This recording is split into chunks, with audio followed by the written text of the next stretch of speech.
Hello and welcome students, আশা করি তোমরা সকলেই খুব ভালো আছো। জ্ঞানজ্যোতি কোচিং সেন্টারের পক্ষ থেকে তোমাদের সবাইকে আরও একবার স্বাগত। তো আমি মীরা ম্যাম, আমি আজকে তোমাদের সেমিস্টার থেকে বাংলা বিষয় থেকে আবার একটি নতুন টপিক নিয়ে চলে এসেছি। আজকে যেটা নিয়ে আমি আলোচনা করব সেটা দেখো আমি বোর্ডে লিখে দিয়েছি। দলবৃত্ত বা শাসাঘাত যে ছন্দ আছে সেই ছন্দ কাকে বলে, সেই ছন্দের সংজ্ঞা এবং বৈশিষ্ট্য সহ কিন্তু আজকে আমি তোমাদের সঙ্গে আলোচনা করব। আলোচনাটি শুরু করার পূর্বে তোমাদের ছোট্ট করে একটা ইনফরমেশন দিয়ে দিই। দেখো বোর্ডের কর্নারে তোমরা দুটো নাম্বার দেখতে পাচ্ছ, এটা হচ্ছে আমাদের জ্ঞানজ্যোতি কোচিং সেন্টারের অফিসিয়াল হেল্পলাইন নাম্বার। এখানে কিন্তু তোমাদের অনলাইনে ক্লাস করানো হয়, তার সঙ্গে তোমাদের নোটস দেওয়া হয়। তো তোমরা যারা যারা আমাদের থেকে নোটস পেতে চাচ্ছ বা আমাদের সঙ্গে অনলাইন ক্লাসে যুক্ত হতে চাচ্ছ, তারা এই উপরে দেওয়া নাম্বার দুটির সঙ্গে যোগাযোগ করে কিন্তু আমাদের সঙ্গে যুক্ত হয়ে যেতে পারবে। ঠিক আছে, তাহলে আমি আমার আলোচনাটি শুরু করছি। দেখো, প্রথমেই বললাম আজকে আমি যেটা নিয়ে আলোচনা করব সেটা হচ্ছে দলবৃত্ত বা শাসাঘাত ছন্দ কাকে বলে। এই ছন্দের দেখো সংজ্ঞাটা আমি লিখিনি, ঠিক আছে? ছন্দের সংজ্ঞাটা আমি তোমাদেরকে মুখেই বলবো। তো সংজ্ঞাটা বলার আগে তার সঙ্গে দেখো আমি বৈশিষ্ট্যটাও এখানে লিখে দিয়েছি।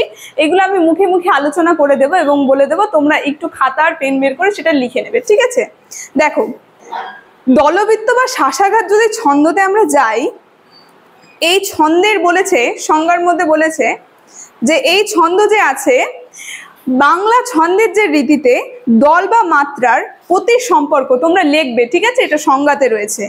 বাংলা ছন্দের যে রীতিতে দল বা মাত্রার প্রতি সম্পর্ক সরল, অর্থাৎ মুক্ত রুদ্ধ নির্বিশেষে দল যেখানে একমাত্রার ওজন পায়, ছন্দ পংক্তিতে সাধারণত 4 মাত্রার বা চতুর্থ পর্বের ধ্বনিক্রম আবর্তিত হয়ে থাকে, তাকেই বলা হয় দলবৃত্ত ছন্দ।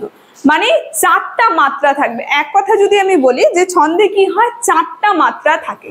4টা মাত্রা আমরা লক্ষ্য করব, ওটা কিন্তু চলে যাবে এই দলবৃত্ত বা শাসাঘাত ছন্দের মধ্যে। ঠিক আছে, দেখো এই যে সংজ্ঞাটা আমি তো তোমাদেরকে বলে দিলাম, এখন এটা তোমাদের 3 মার্কস আসবে। ঠিক আছে, তার সঙ্গে যদি এই একজনের আরেকজন আলংকারিকে যদি সংজ্ঞা তোমরা দাও তাহলে সেটা আরেকটু ভালো হবে। দেখো আলংকারিক যে আছে অমূল্যধর মুখোপাধ্যায়, তিনি বলেছে এই শাসাঘাত ছন্দেরই আরেকটা সংজ্ঞা তিনি দিয়েছে। বলছে এই রীতির মধ্যে বল প্রসরের অত্যাধিক উপস্থিতি লক্ষ্য করে নাম দেওয়া হয় শাসাঘাত প্রধান ছন্দ। ঠিক আছে, তিনি নাম দেন কি, শাসাঘাত প্রধান ছন্দ।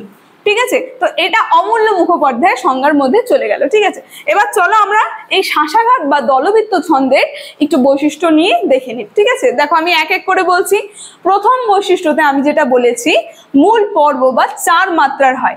এই যে দলবৃত্ত বা শাসাঘাত যে ছন্দ আছে, এটার মূল পর্ব কি হয়, 4 মাত্রার হয়ে থাকে। এটা প্রথমেই তোমাদেরকে বললাম, এটা এক কথা আর কি, 4 মাত্রা থাকবে। ঠিক আছে, দেখো এবার 2 নম্বর যদি বৈশিষ্ট্যতে আমরা চলে যাই, 2 নম্বরে দেখো আমি লিখেছি প্রতি পর্বে প্রথম অক্ষরে একটা শাসাঘাত বা প্রসর পড়বে। ঠিক আছে, প্রতি পর্বে কি হবে, প্রথম যে অক্ষরটা থাকে সেই অক্ষরটার মধ্যে একটা শাসাঘাত বা প্রসর পড়বে, মানে সেখানে একটা বাধা পড়বে সেই স্বরটার মধ্যে। ঠিক আছে, দেখো 3 নম্বর বৈশিষ্ট্যতে যদি আমরা চলে যাই, এখানে আমরা দেখব যে কোনো অক্ষর এক মাত্রার হয়।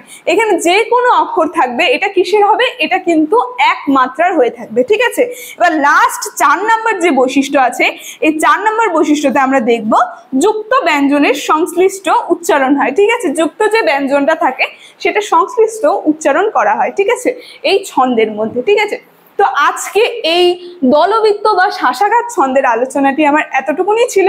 আলোচনাটি আমি এখানেই শেষ করছি।